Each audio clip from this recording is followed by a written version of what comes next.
মুনাফিক এই পৃথিবীতে টিকে নাই। অতএব আজকের সাদ এবং তার অনুসারীরাও আল্লাহর কসম টিকবে না, টিকবে না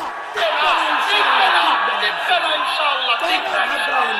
কোন ঘাবড়ায়েন না, টিকবে না, আমরা বললাম টিকবে না, টিকবে না, আমরা বললাম টিকবে না।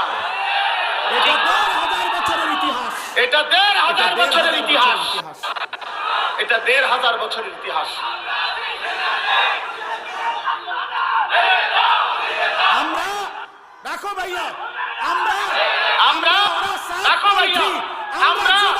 আমরা ওরা সাতপন্থী, আমরা জুবায়ের পন্থী না, আমরা সারা পৃথিবীর উলামায়ে কেরাম ইমানদারি নিয়ে তাবলীগের সদস্য। আমরা